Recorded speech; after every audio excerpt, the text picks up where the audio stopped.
na to open the buying of COVID vaccines, anti-COVID vaccines, baski saan sila makakuha.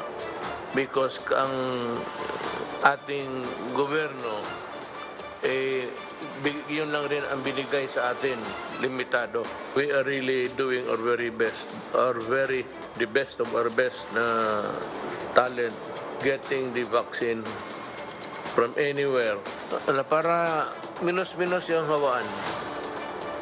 Na intindihin ninyo itong mabuti mga kababayan ko. Pag hindi ito na ano natin, we have to understand government, allow a certain, bigyan mo kami konting medyo stretch your patience and understanding. We're doing our best. That is how hard it is. Para makakuha lang talaga tayo. Yan, ganun kahirap. Gusto ko nang umiyak sa harap ninyo, pero naubos na ang luha ko. Ay, buhay. Alam lang ninyo ang para akong dumadaan ng purgatorio ngayon, this time. Hanggang hindi matulungan lahat ng Pilipino.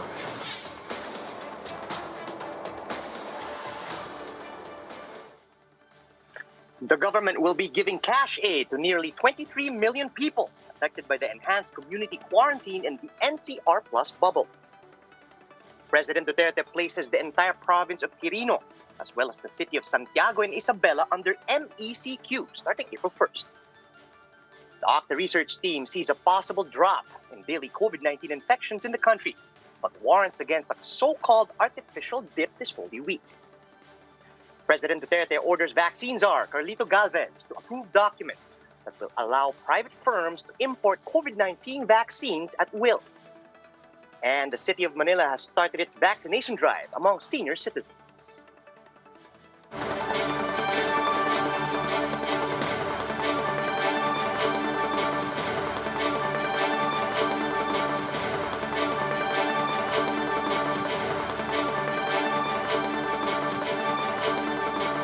Focused and fearless. Here's everything you need to know as you jumpstart your day. I'm Charles Lejano.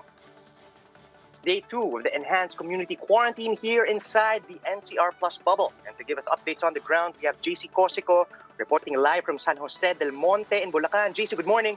Could you give us the situation over there?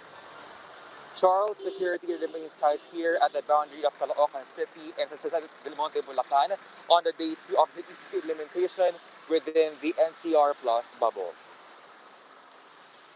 Only authorized persons, outside residents, and essential workers are allowed to leave their homes. That's why every vehicles, including motorcycles, were stopped for inspection. Their employment certificates and IDs were being checked to prove essential travel. And those proven to leave their homes for non-essential purposes were asked to turn back. PUVs were also inspected to check if they were adhering to minimum health standards. Charles, as of now, there is heavy traffic situation to those vehicles going to Caloocan, as you can see in my back. And while those going here in Bulacan may experience light traffic. Charles. JC Cosico reporting live from San Jose del Monte, Bulacan. About 23 million individuals in the NCR Plus bubble are expected to receive aid in light of the week-long reimposition of ECQ. Budget Secretary Wendell Avisado confirmed that the government can still tap some 23 billion pesos in unutilized funds from the Bayanihan to Recover as One Act. He said this translates to aid worth 1,000 pesos per individual, but no more than 4,000 pesos per family. But instead of direct cash aid to qualified beneficiaries, the budget will be disbursed to LGUs. The LGUs will then use the money to buy food packs and other in-kind aid for distribution to qualified constituents. The President has already approved the disbursement of these amelioration funds with strict orders to officials to ensure that the money will not be subject to corruption. Yung mga na diskarel sa finances nila, ano kayo sa pera, naghirap kayo kasi hindi makalabas. magdasal lang kayo. We will give you the ayuda. I would be the last person. Ako ang pinakahuling tao dito sa Pilipinas na magpapahirap sa Pilipino. If only I had the power, kung nandyan lang sa akin yung poder na like a magic wand na maalis ka agad itong problema natin, mawala, gagawin ko. Meanwhile, the Okta Research Group says the reproduction number of COVID-19 in the country may drop to 1.5 by Easter. That's amid the mobility restrictions imposed during the ECQ within the NCR Plus bubble. Speaking on 1PH sa Totoo Lang, Okta's Guido David explained this does not mean that cases will automatically drop. David adds that an artificial dip may actually occur during this week due to closed testing centers for the holidays. And despite this, he believes that we have already averted their 18,000 daily cases projection for the month of April. Yung 18, that was even before yung GCQ bubble. So we had the GCQ bubble, we had the ECQ. So right now, it's probably not going to hit 18,000. Baka yung, upper range natin yung mga maybe 13,000. Maybe it could hit a little more than that, but we don't think it's going to hit 18, that range anymore. New quarantine classifications were announced last night. NCR Plus will remain under ECQ until April 4, subject to further review. Meanwhile, Quirino Province will be placed under MECQ from April 1 to 15, while Santiago City and Isabela will be under MECQ for the whole month. The entire Cordillera Administrative Region, Cagayan, Isabela, Nueva Vizcaya, and Batangas shall be placed under GCQ throughout April. The same goes for Tacloban City, Iligan City, Davao City, and Lanao del Sur.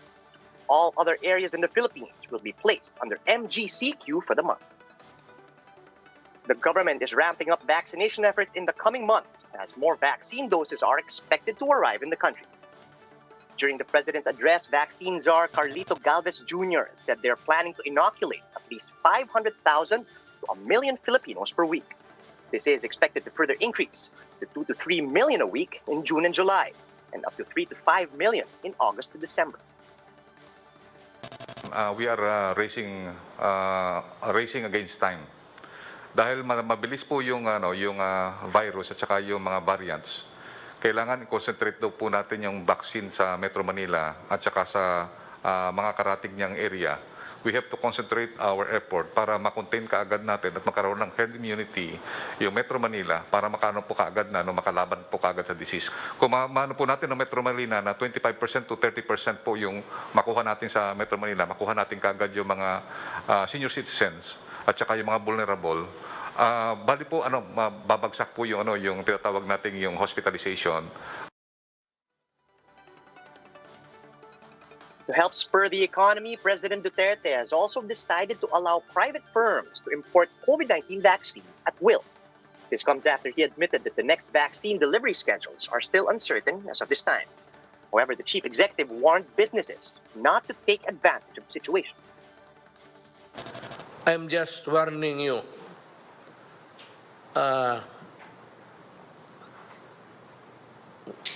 Wag kayong magkamali dito na hirap na ang Pilipino tapos dagdagan mo ng ganitong pamaraan ng hanap buhay, pupulutin ka talaga kung saan. Hindi ako nagbibiro. Pupulutin ka kung saan ka itapon. I say it now, I'm saying it again, and I will not say it anymore. Huwag kayong magkamali dito. The city of Manila will continue vaccinating senior citizens today. The LGU will then proceed to inoculate other vulnerable sectors, such as persons with comorbidities soon after. To give us the latest update on the ground, we have Justine Punsalang. She's reporting live from Santa Cruz in Manila. Justine, good morning. How is Manila's vaccination drive coming along?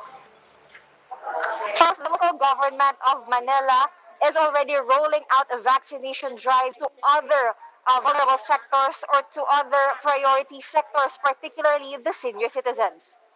Senior citizens can now pre-register to be vaccinated via the LGU's Manila COVID-19 vaccine website. But even those who have not registered can still be accommodated as long as there are vaccines available. Specifically, the vaccines to be given to senior citizens are from AstraZeneca. The LGU started vaccinating senior citizens on Sunday, with 1,309 elderly residents getting the first dose. And yesterday, the second day of vaccination, 1,248 senior citizens were accommodated, including 150 elderly dialysis patients. Currently, there are a total of 2,557 senior citizens at the city of Manila who are already vaccinated.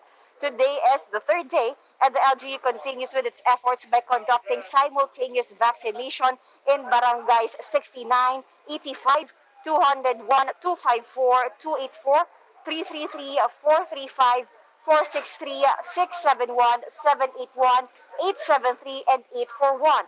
Also today, Vice Mayor Hani Lacuna Pangan, who is also a medical doctor, will receive her second dose of the COVID-19 vaccine.